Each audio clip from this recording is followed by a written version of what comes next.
And in one of the corner in that room, Pranbandhu is sitting on his haunches and both hands on his knees.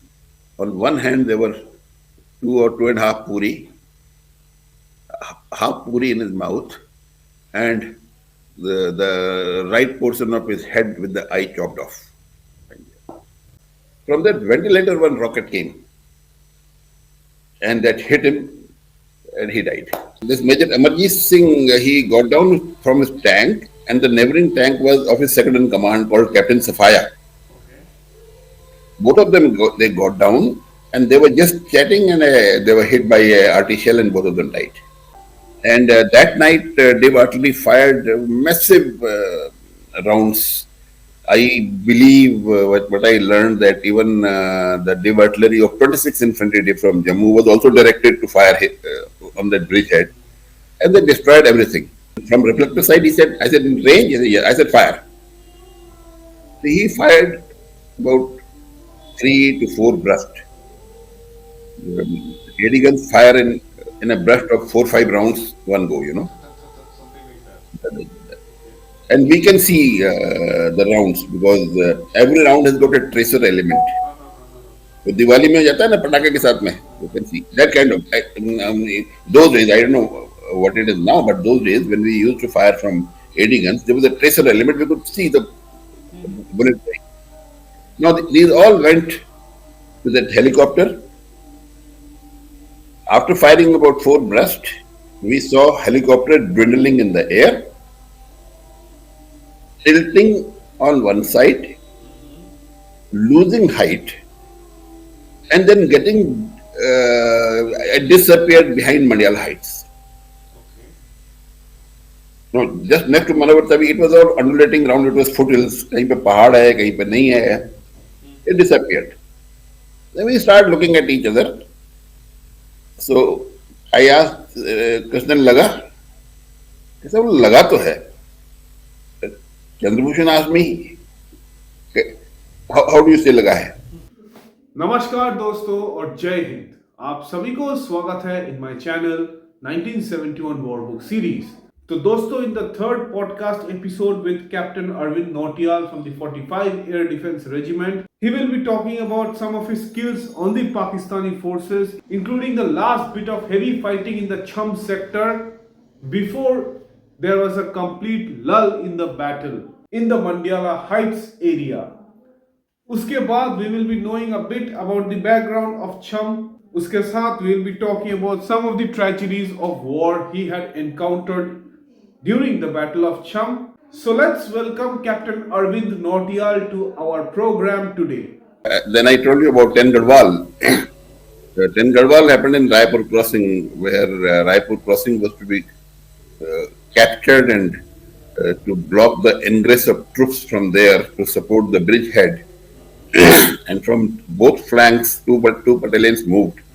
One side 10 Garhwal, and other side one of the Gorkha units. I think it was 3rd 4 Gorkha Rifles, if I am not wrong.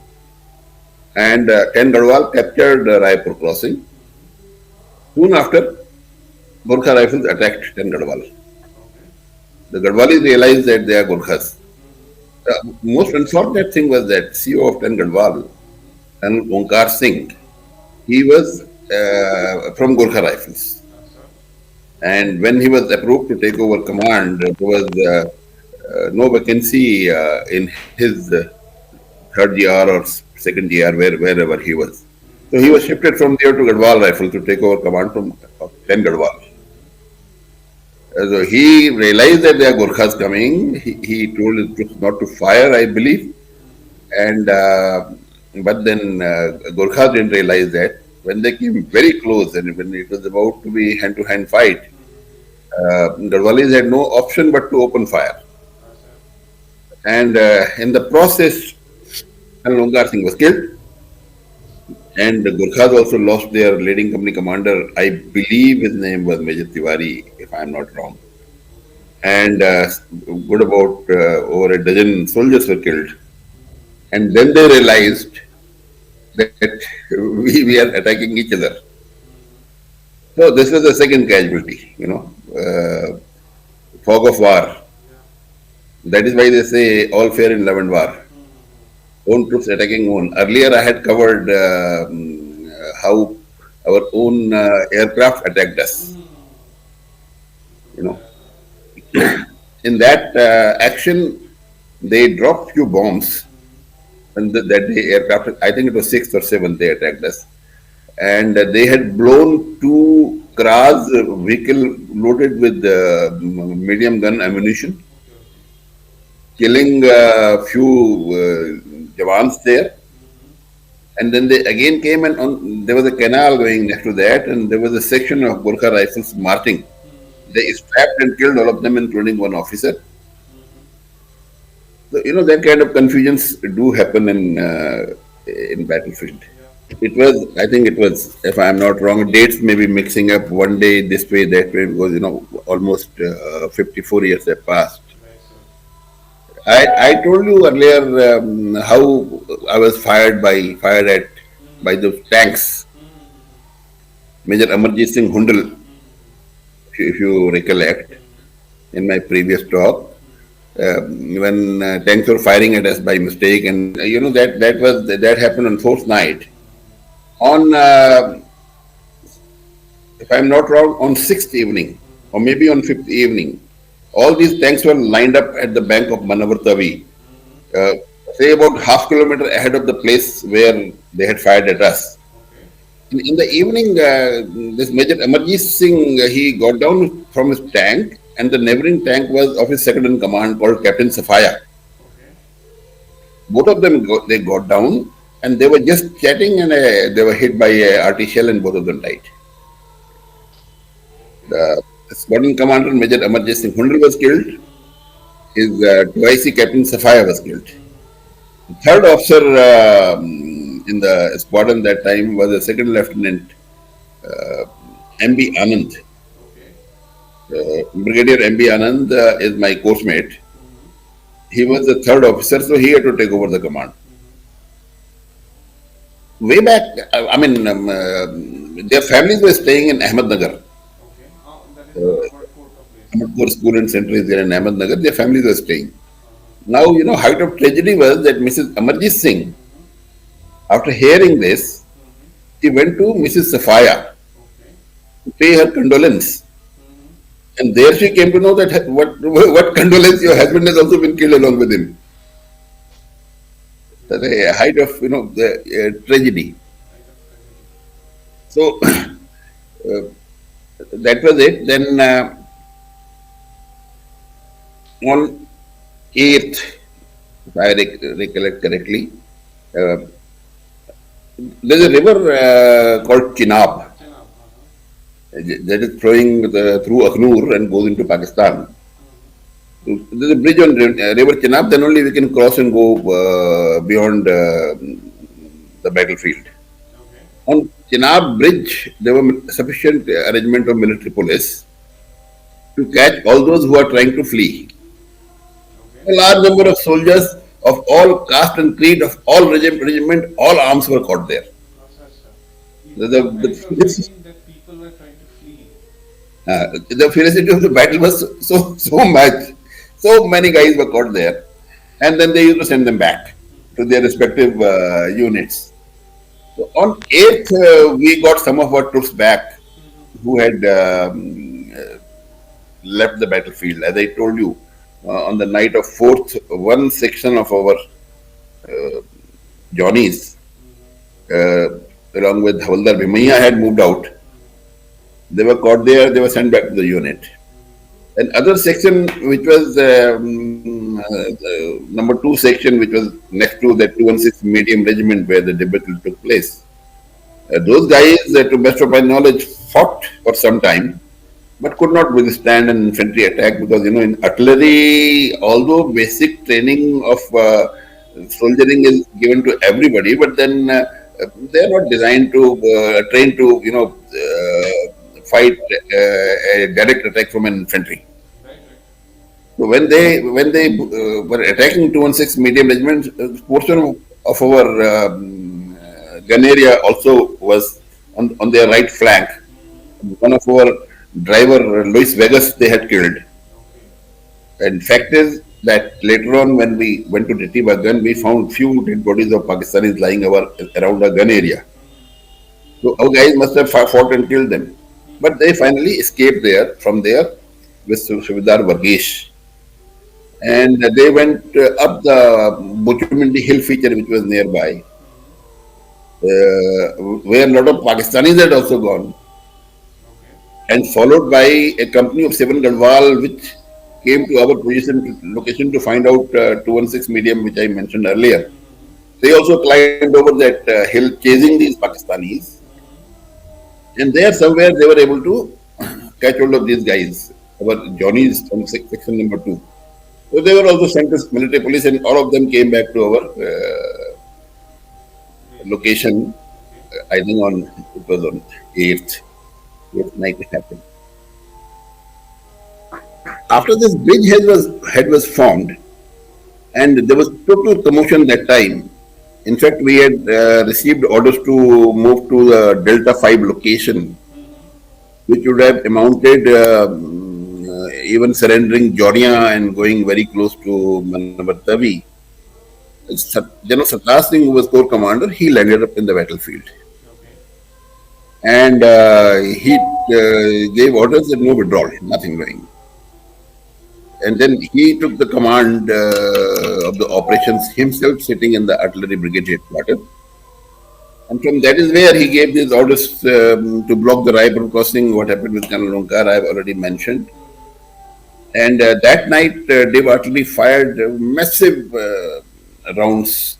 I believe what I learned that even the Dev artillery of 26 Infantry Div from Jammu was also directed to fire on that bridgehead, and they destroyed everything. The next morning, what happens that a helicopter is seen in the vicinity.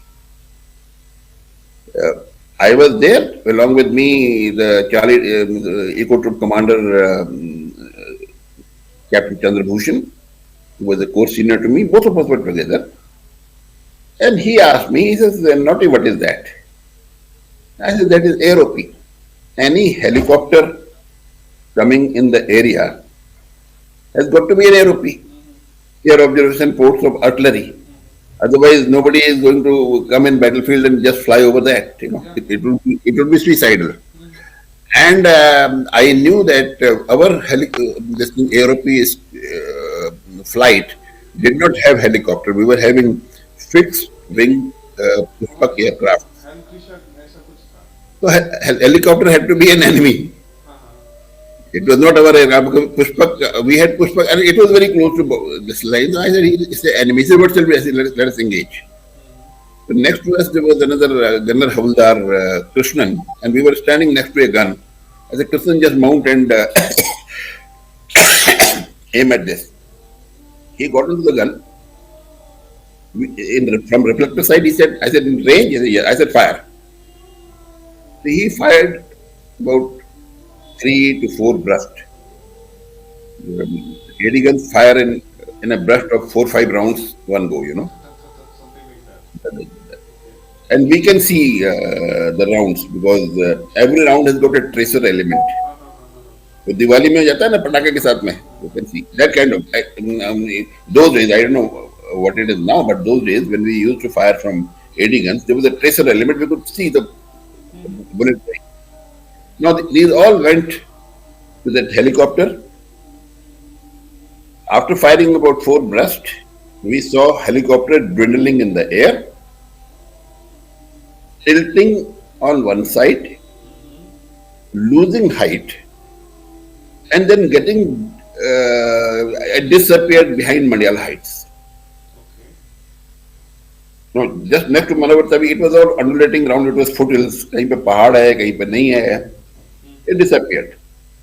Then we started looking at each other. So I asked Krishnan, लगा? He said, वो लगा तो है. Chandrabhushan asked me, how do you say लगा है? So we said लगा जरूर है. Now confirmation can happen only when it blasts in the air. When as a anti-aircraft gunner, when you are firing, if your bullet hits the tank, it will blow. If it hits the if it hits the pilot, so it will lose height and go away. If it hits the tail end of the helicopter, it will start, spinning in the air and then go away. Or if it hits anywhere else in the helicopter, so it will lose height and then slowly it will disappear. Whether it has landed there or not, we do not know. We just do not know. But we very strongly felt that we have hit this aircraft. Now, soon after, you see, this is a routine for AT gunners to shoot down aircraft. That is what is our profession, and that is what we were doing. Before that, many times we fired in the air. It was a different issue that probably 65 AD battery was the only battery which also fired many times in ground roll on infantry moving. Usually that is not our role. Our role is to fire at the aircraft. So soon it was in the morning, if I recollect correctly, 9, 10, 10:30, around that time. When we were just discussing about this, and we informed battery commander that this is what has happened, and we were sitting under a tree, three of us. One Johnny came, one of a Johnny, and he brought puri and aloo, food for us. There was a nearby abandoned village. In one of the house, we had made a langar where our cook used to cook food for us. So he brought के साहब अब ये खा लो फिर उसके बाद कब मिलेगा मौका. In battlefield, whenever you get an opportunity, you eat it. So he brought, and then sorry, before he came, our barber came. The barber's name was Pran Bandhu Barik, and he came to साहब दाढ़ी बनाना आपका. Maybe ninth. Around, I think it may be ninth, I suppose. Maybe one day, ninth or 10th, around that. His dadi banana hai. So he gave shape to battery commander. From 3rd December, we had not shaped till 9th. He gave shape, then he gave shape to Captain Chandra Bhushan Behal. And when he was about to give me shape, that guy came with these puris. So battery commander told him that, Pran Bandhu, तुम भी जाके पहले खा लो, उसके बाद नौटियाल का shape करना. So Pran Bandhu went. He said, "Let me also have some nasta." While we were having nasta, that guy came back again running. And he says, "Sir, Pran Bandhu has been killed." What happened? He shot dead. So all three of us rushed. The place where we were sitting, from there, our cookhouse was about 70, 80 yards. We rushed there. So there, what we see that it was all mud house, and in one of the corner in that room, Pran Bandhu is sitting on his haunches, and both hands on his knees. On one hand, there were 2 or 2.5 puri, half puri in his mouth, and the right portion of his head with the eye chopped off. From now in that house, there was a big ventilator, Roshandan they call in Hindi, Urdu, ventilator for. Now we don't find ventilators in the houses, but in good old days, all houses used to have ventilators on top for light and fresh air to come in. From that ventilator, one rocket came, and that hit him, and he died. Okay, that was a great shock to us. We forgot about everything, forgot about helicopter, everything forgotten. And then whatever happened in battlefield, when somebody dies, you immediately get a shock. After some time, you very quickly overcome, because anything can happen thereafter. So it was a rocket or a bullet? Because it's like Then it was a bullet. Bullet would not have chopped off his head. It was like a rocket, or it could be it could also be, because we did not see anything there. It must have cut it and gone away, or it could be a big splinter of a RT shell. It could that be also a very big splinter, chopping it off and then flying away. So Thereafter, whatever happens, normal process, sending his body for last rite and all. In that process, we totally forgot about the helicopter. Just didn't remember. Height of tragedy was that after war was over, after about 1 month, one and a half, after a couple of months rather, when we came back to our unit lines, then I had done stock taking of Pranabandhu's belongings. He was from Odisha. He had every soldier has got a metallic box in which he keeps his all personal belongings and also his uniforms and other things. So I got that open and made a list of items in that. And then I found bangles for his wife. He was supposed to go on leave before war, which was cancelled. There were toys for his children. The small frock for his daughter. It was such a heartbreaking. I I feel very bad while narrating after even 54 years, 55 years. I'm feeling bad. It was really very bad. Then thereafter, let me finish this story. Then whatever little bit is, I will tell you little later. Thereafter, we have forgotten. As I told you, that I left army after 5 years. I had my own destiny, my own way. It was sometime in 2021. I was here in Dehradun in my house after retirement, and I was just seeing on television one of the programs of Shekhar Gupta in print. Shekhar Gupta speaks in print and gives a story. And his subject matter, which he was talking about in that episode, was how Ahmadiyas are treated in Pakistan. They don't consider Ahmadiyas as Muslim, so they treat them as they treat any non-Muslim. And what he was mentioning that General Malik, who was GOC of 12 Infantry Div in 1965 war, he was handling the Chamb operations, where in 1965 they had achieved quite a lot of success. They had come almost up to Akhnur. Had they crossed the bridge, they would have captured Akhnur. So, when he was advancing and doing so well, as per Shekhar Gupta, and as per the research he has done and gone through different books written by different Pakistani generals and other intellectuals, he says that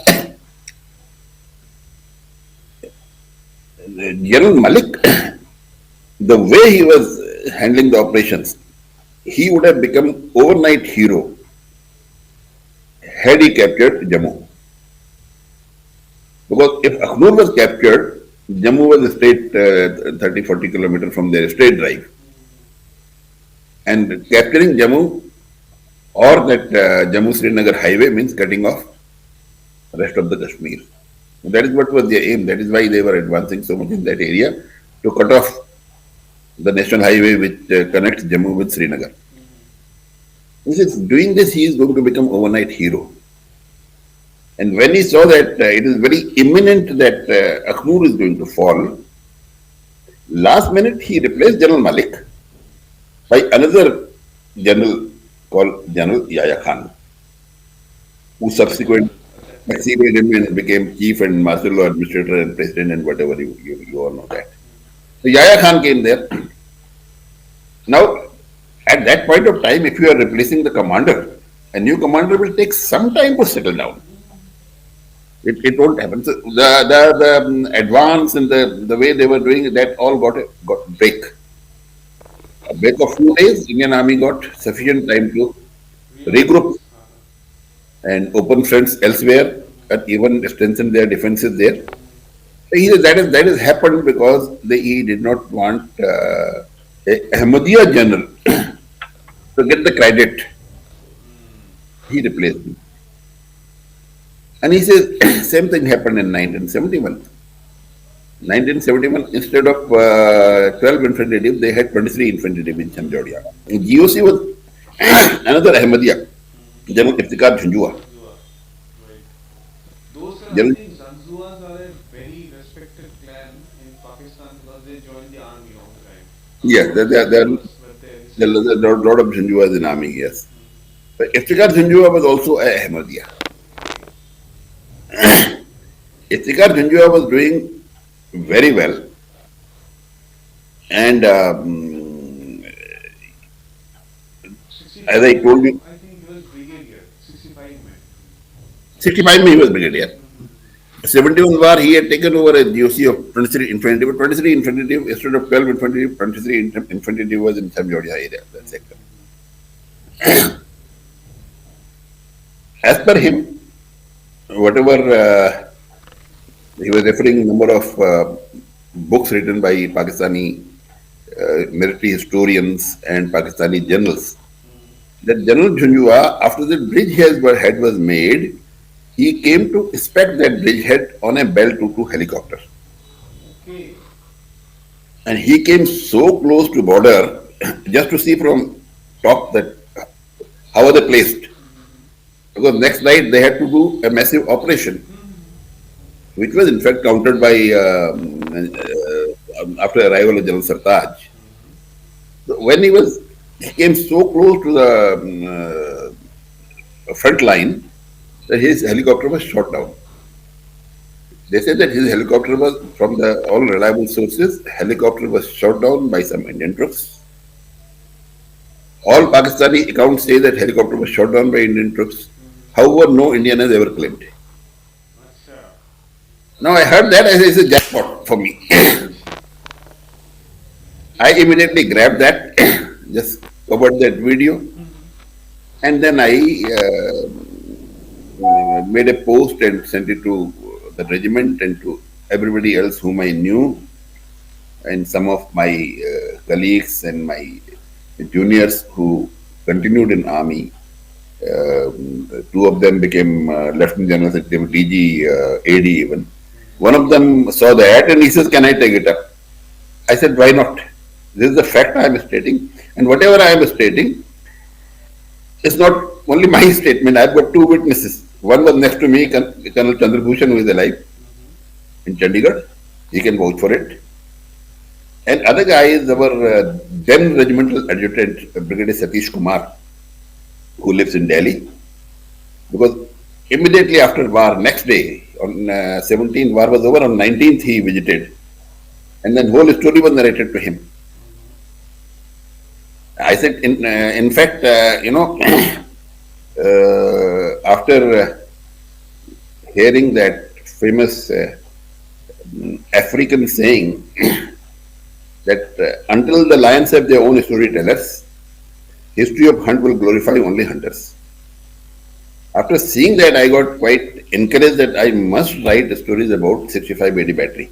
Otherwise, nobody will ever know there was a 65 AD battery exist.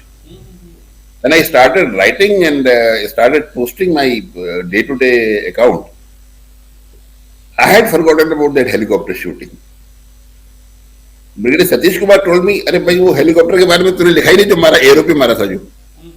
I remembered that. Suddenly I remembered that because that particular incident was overshadowed by the martyrdom of our barber Pranbandhu Parikh. That was a much bigger event for us. So I had sent that these people had taken up. Army headquarters took a cognizance of that. I was contacted by the army headquarters and they asked me that if they organize a meeting in Delhi with Shekhar Gupta, will you be able to come? I said, definitely I'll be able to come whenever you want. And there was a lot of correspondence between army headquarters and the regiment contacting me again and again. And my sole aim was to get the recognition to the 55 AD battery. At this age, nobody is looking for anything else, you know. The unit. Yeah. That's a unit must. After that, I visited unit on 16th December 2021 on the Golden Jubilee of 71 war. They had invited all war veterans of the regiment, and that time they had all logged that whatever my posts were there in their regimental war diary. Added that. They asked me to sign on those documents. I did that. But then thereafter, what happened, I don't know. The regiment is to be followed because whatever I had to do, I have done. Can you imagine, had we known that day that it is the GOC killed, things would have been totally different, isn't it? Totally. Totally different. Anybody, any army will try to hide the news of their top commander falling. It has got a tremendous demoralizing effect. Yeah. One of the troops. You know, in the Wall Hills, there is a place called Barahuti border. And during the period of when it used to be a princely kingdom earlier, and they had a general called Madhav Singh Bhandari of Garhwal kingdom. He was a very brave man, and he was fighting with the Nepalese at this place, Barahuti. He was killed in battlefield. When he fell, he said, people used to say in Gadwali, एक सिंह बन को सिंह, बन means जंगल का सिंह, एक सिंह बन को सिंह, दूज सिंह गाय को, गाय के सिंह होता है ना, एक सिंह बन को सिंह, दूज सिंह गाय को, तीज सिंह माधो सिंह, चौथा सिंह गाय को. That was his reputation, you know. So when he fell, he immediately told his soldiers that nobody should know I am dying. Keep my body in oil. When war is over, take me back to Rishikesh for my last rites. But till that time, nobody should know that I have been killed.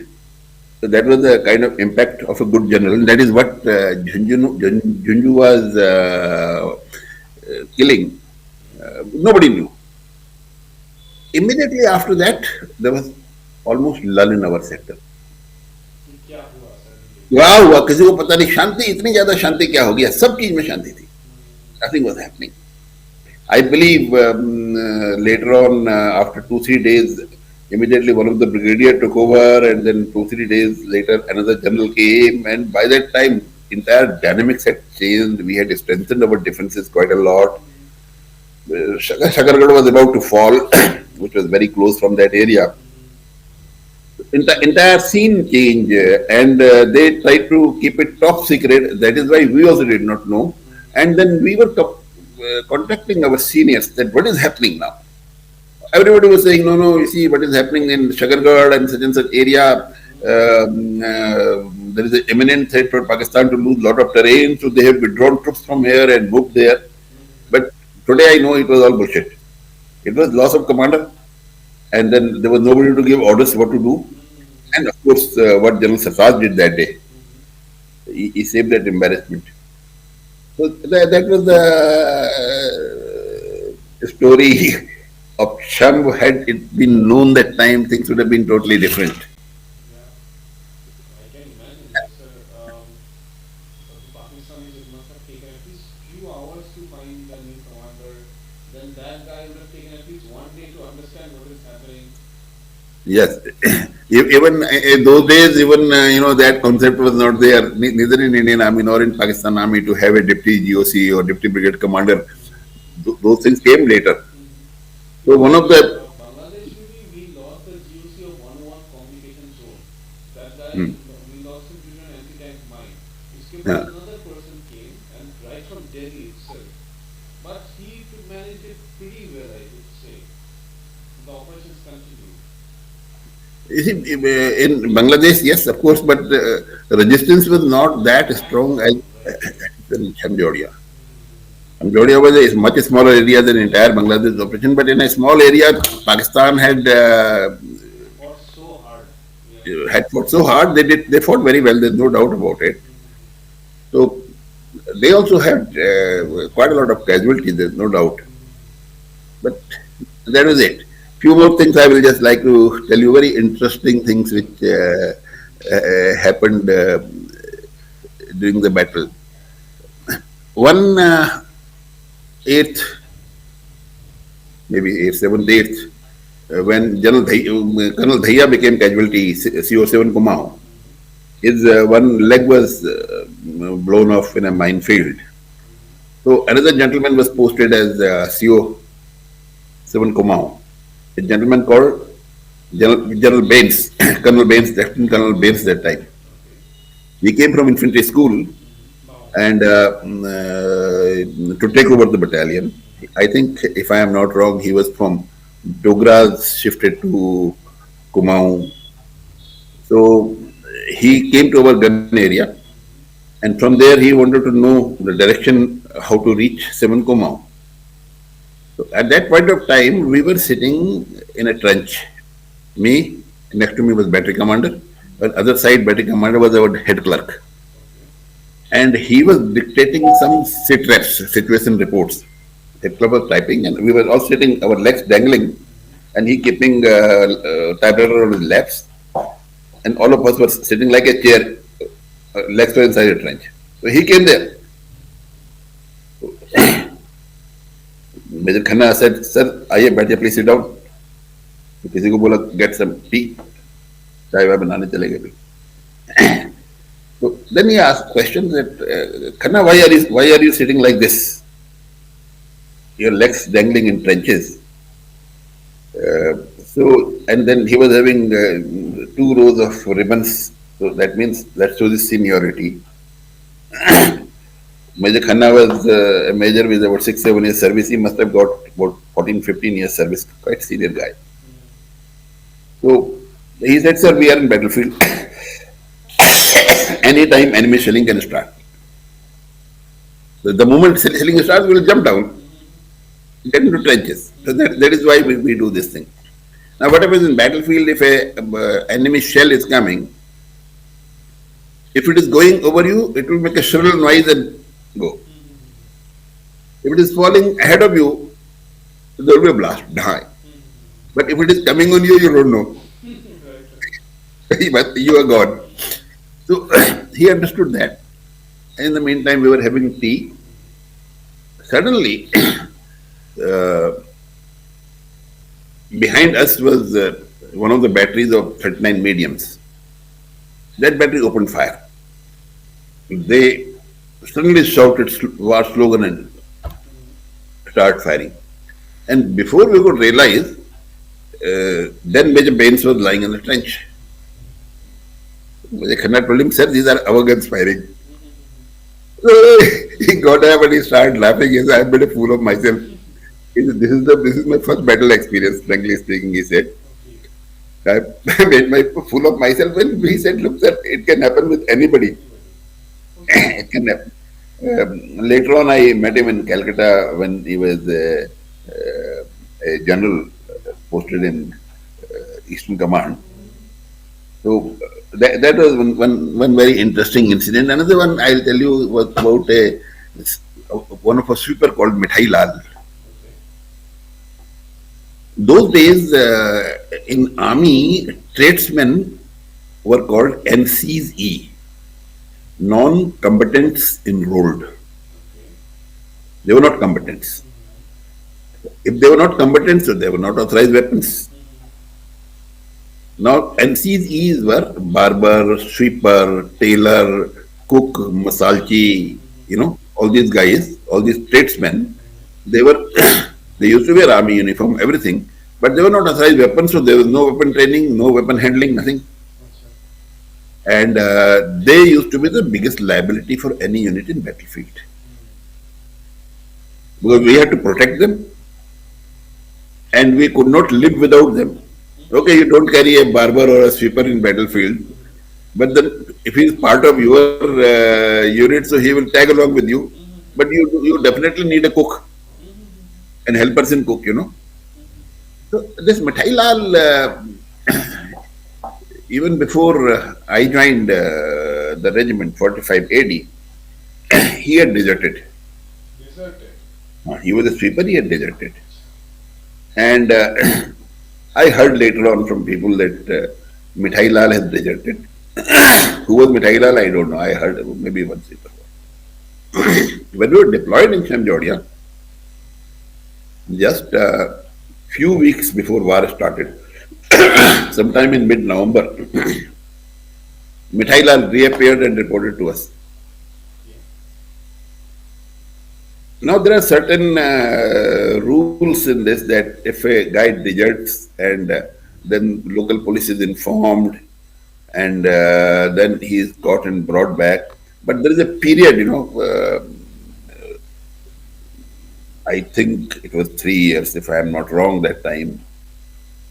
It has to be 3 years or so. If within that period he is not caught, then he is a free man. After that file used to be closed those days, and he is a free man. Even if he is caught, nothing can happen. Now when this guy came, only a few months were left for that period too. And if he is caught before that, then he will be brought back to the unit. Then there will be court of inquiry held. Then the punishment will be given. Punishment will depend on how serious was the offense. He may get some local punishment.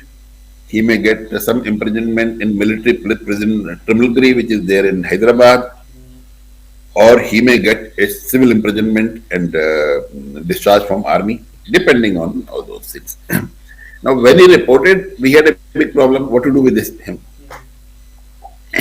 We were in battle mode. So we discussed among ourselves. We told him, why have you come back? Here you go. We don't acknowledge you have come back. You have got only 1 or 2 months left. After that, you are a free bird. He said, no. He started saying, साहब देश के ऊपर ये हो रहा है, लड़ाई हो रही है, और मैं इस समय भाग जाऊँ तो ये क्या बात है? बड़ी long talks. He deserted before. He deserted. Why did he desert then? तो काफी लंबा बात. The battery commander said that let me now report to brigade commander. Because a direct report was the brigade commander. At that time, CO was batteries were independent.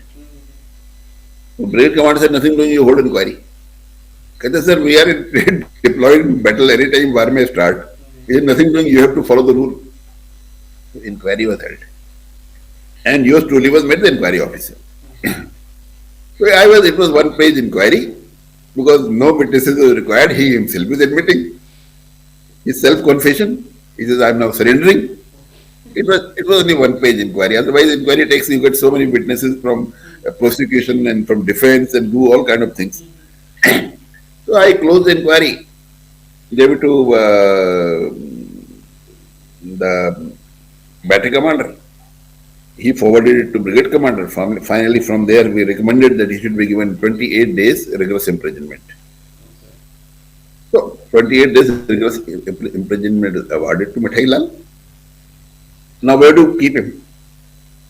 In the regiment, you got a cell, you got a quarter guard, you got a cell there, you lock him up there.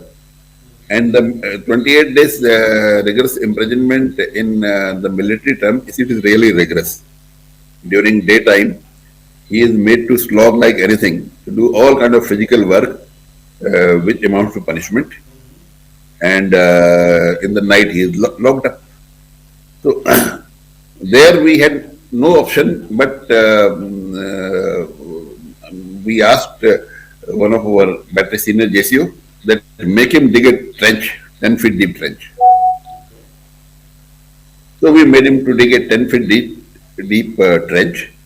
And in the night time, we used to lower him in that trench. The morning, then we used to put a rope and bring him out. And then make him to do all kind of manual work was mostly digging trenches. Battlefield.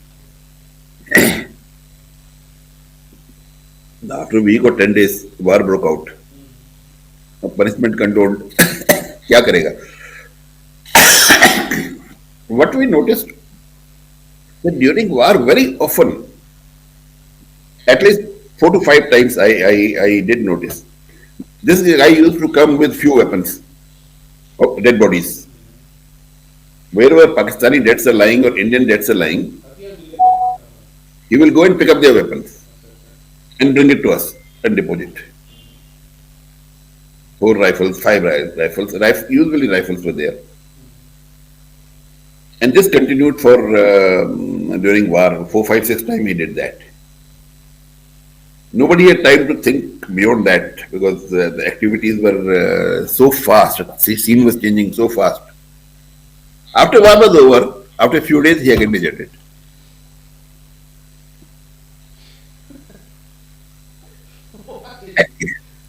He deserted from battlefield itself.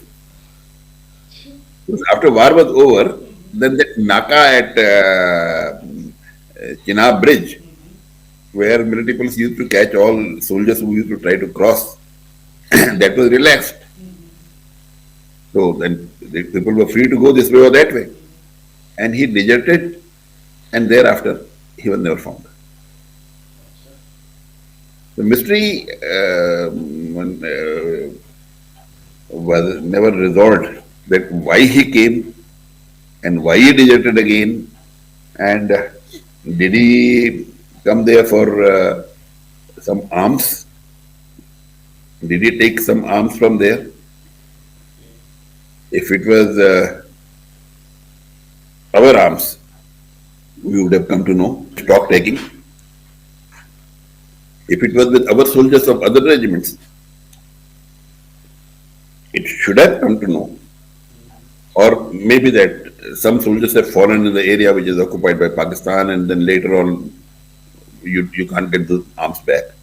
Or it was arms of Pakistani soldiers who were killed there. But nothing is known about Mithai Lal. Very, very interesting.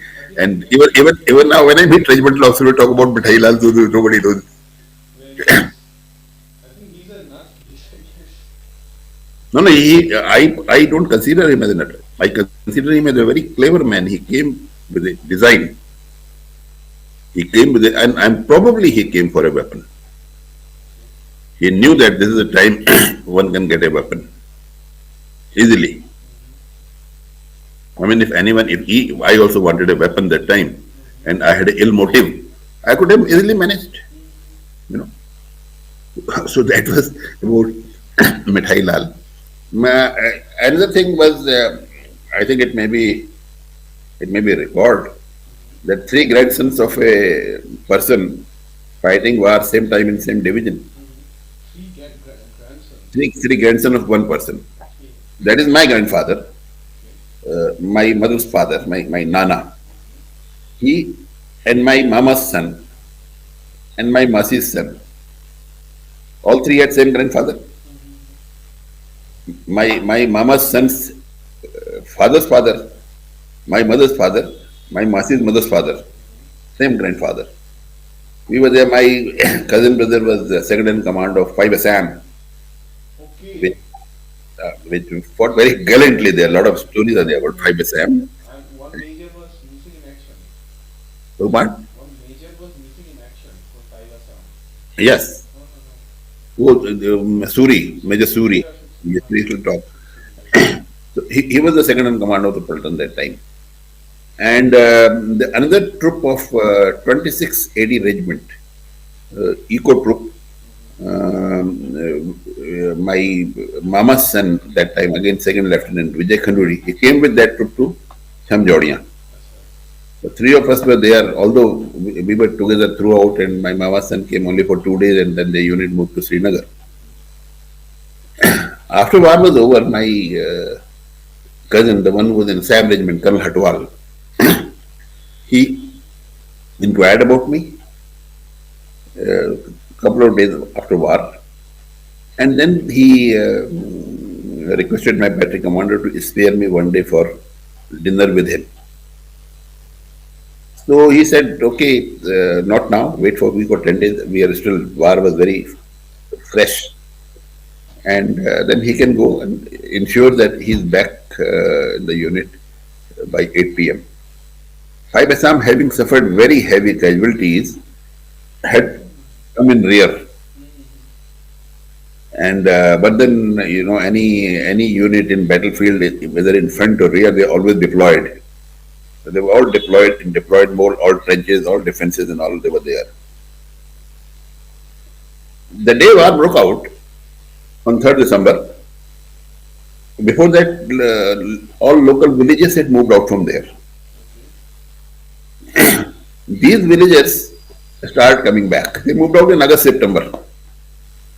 When seeing such a heavy deployment of army, and they were, in fact, the civil administration instructed them to move out. But then they had their fields and houses, they all came back. And the moment first round was fired, they started running back. They started running back, and some troops from the rear started coming to front side. And there was total commotion on road. Those were all, and in any case, Kacha road. From one side, tanks are coming, and another side, you're going bullock carts and all kind of things. So they moved, and whatever they could take, they moved. You can't plan anything. ये लोग भी refugee बन गए, I guess. Yeah. They became refugees. They moved beyond Akhnur, beyond the range of their artillery. Left behind were dogs, cats, और उनका ये poultry के जो था, मुर्गी मुर्गा, ये सब छूट गया. गाय भैंस भी छूट गया पीछे. जो ले जा सकते ले गए, उसमें भाग रहा था. Now what happens in a battlefield when a shell falls, arty shell falls? The sprinters fly at certain angle. So anything below that height survives. Anything above that height will die. Say it minimum height is the knee level. You can imagine. So all around, all cattle had died. All Or anywhere you go, it was stinking buffaloes and cows and bulls dead all over. All dogs survived. Dogs, cats survived because they were, unless and until shell has fallen directly on some animal. So when I went to 5 Assam, maybe about a week after the war ended, I was surprised to see that on every trench, three, four dogs were tied. I went and I asked my cousin, "What is this?" Then our troops eat dogs. the troops eat dogs. Eat dogs. So all stray dogs, they got them. Every day in Langar, they have dog meat and rice. It's their most favorite meal. और north east में तो वहाँ पे खाते भी है. हाँ हाँ. Now the Assami troops are all northeast. Assam regiment has got troops from mostly Assam, all mixed. Nagas, Mizos, Jantiyas, Khasis, Assamese, and most of them eat dogs there. So that is a very very interesting thing which I saw there. Much after war, rather maybe 10 years back, after I retired and settled down here, in my neighborhood,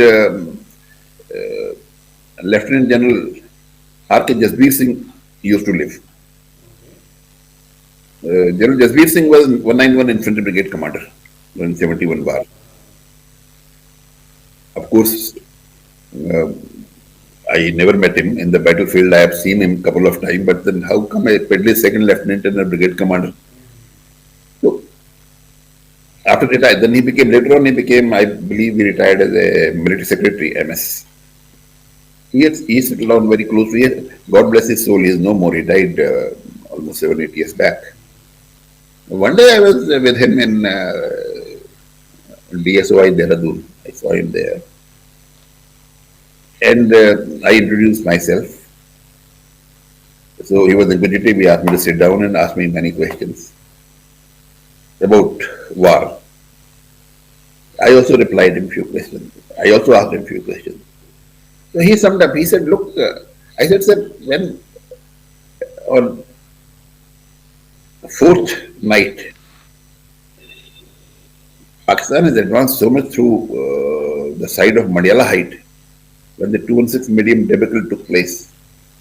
They already, one company of 13 Azad Kashmir rifles and with some troops of 47 Punjab had crossed over. That area was clear for them, the more troops to move and encircle us from behind and finish it off. Why didn't that happen?" So he gave 3 reasons. He says number one was The three tanks of Deccan Horse, which was the armored unit in the battlefield, had bogged down in Manavar Tavi, Okay. but the guns were working. And those guns played merry hell. Tanks could not move, but from there they could do. Up to And well down भी कर सकते हैं tanks को. they can do. They were doing. Their guns were working. They had ammunition, and these three tanks, commanded by one Captain Mamnai, Okay. he said that was one region. Second region was that sudden presence of seven Kumau in battlefield. They did not expect that seven Kumau will end up there.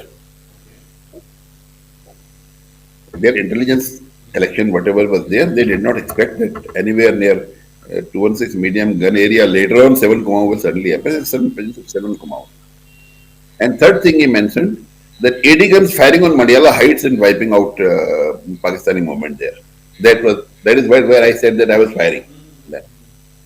He said because of these three regions, they are all planning shattered, and before they could take any decision, we also revamped our positions, and otherwise, in absence of these three things, probably that night they would have come further ahead and created more havoc. That is very interesting from the top commander's point of view at that time. Right, right. You know.